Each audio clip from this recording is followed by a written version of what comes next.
UP सरकार में cabinet मंत्री जयवीर सिंह इस वक्त हमारे साथ मौजूद हैं बातचीत के लिए। सर, लगातार अखिलेश यादव ट्वीट के जरिए, बयान के जरिए सरकार पर निशाना साध रहे हैं कि यूपी में कानून व्यवस्था पूरी तरह से फेल है।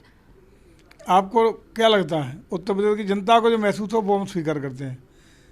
इससे बेहतरीन कानून का राज कोई नहीं हो सकता, जहाँ एक भी दंगा नहीं, तमाम ईद का त्यौहार गुजर गया, तमाम आपके सामने गुजर गए। सर, नई सरकार के बनने के बाद, पुरानी सरकार की बात हम नहीं कर रहे हैं। वर्तमान जो सरकार है, जिसका 1 महीने से कुछ समय ज़्यादा हुआ है, इस सरकार को बनने के बाद ईद का त्यौहार आया, अक्षय तृतीया गुजर गई, तमाम तीज त्यौहार गुजर गए। क्या उत्तर प्रदेश में एक भी दंगा हुआ? क्या उत्तर प्रदेश में कहीं इस तरह की घटना हुई जिसमें सार्वजनिक संपत्ति को, सरकारी संपत्ति को कोई क्षति पहुँचाई गई हो? मैं समझता हूँ कि उनको पेट में दर्द है।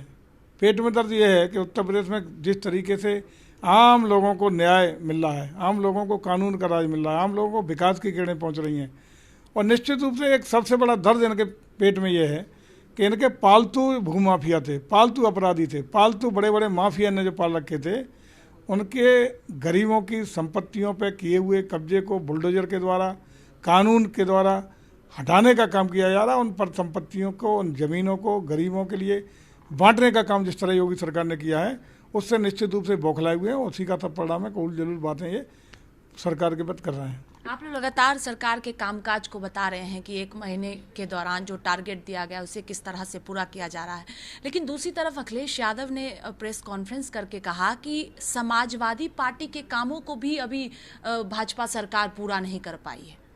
क्या 5 साल में कहते कहते थके नहीं? ये पिछले 5 साल में यही कहते रहे, सब कुछ वही 5 साल में किया था। तो ये तो मेरे ख्याल से वो ट्विटरबाज हो गए हैं। ट्विटर करना, प्रेस करना, वैसे भी मुझे अच्छा लगता है कि कम से कम विपक्ष के नेता ज़मीन पे न जाए, जनता के बीच में जाने से जनता तक उन्हें कुछ रोका नहीं रह गया है, और सारी राजनीति प्रेस से और ट्विटर से कर रहे हैं। शुक्रिया उन्हें, जिस तरीके की राजनीति उन्हें पसंद है। जब उसके उलट आदरणीय मुलायम सिंह यादव जब समाजवादी पार्टी के उनके हाथ में रही, उनको चलाने का मौका गठित किया, उन्होंने जनता के बीच में गए, जनता से सरोकार रखा। लेकिन मुबारक हो अखिलेश जी को कि सारी राजनीति उनके छोटे भैया जो नए नए लड़के उनके साथ बैठ करके अपना ट्विटर और प्रेस के माध्यम से जाना चाहते हैं। ज़मीनी जनता के दुख दर्द से उन्हें कुछ सरोकार मुझे लगता नहीं है।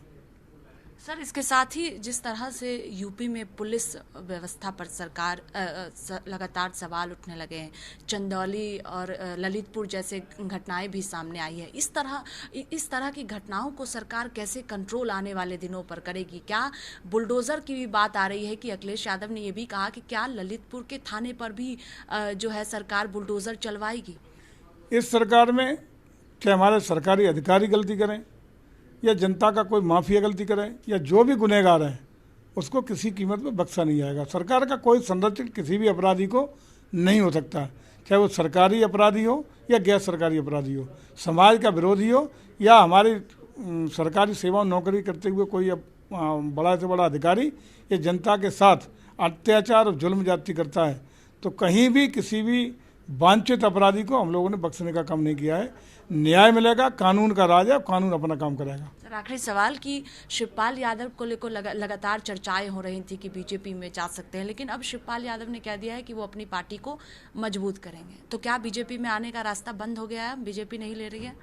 देखिए, भारतीय जनता पार्टी एक बड़ा संगठन है, बड़ा समुद्र की तरह है। आम जनता का जुड़ाव, आम जनता की भावना जुड़ा हुआ, हम लोग जन जन तक पहुँच रहे हैं। आम जनता कार्यकर्ता हमारा काम कर रहा है। जहाँ तक शिवपाल सिंह जी का मामला है, उनका निजी विषय है। पहले तो आज की तारीख में वो समाजवादी पार्टी के इलेक्टेड एमएलए, जसवंत नगर विधानसभा जो इटावा जनपद में आती है, उसके इलेक्टेड एमएलए हैं, और समाजवादी पार्टी के अधिकृत प्रत्याशी के तौर पे जीत के वो एमएलए बने। मामला है समाजवादी पार्टी में या चाचा भतीजे का, वो अपने दोनों लोग मिलकर तय करें। इससे भारतीय जनता पार्टी का कोई सरोकार लेना देना नहीं है। बहुत शुक्रिया बातचीत के लिए। देखिए, साफ तौर पर कहना है कि जो भी घटनाएं उत्तर प्रदेश में घट रही हैं, जो भी दोषी होगा सरकार कार्रवाई जरूर करेगी। कैमरा पर्सन राहुल के साथ मैं स्वाति पाठक, भारत समाचार, दिल्ली।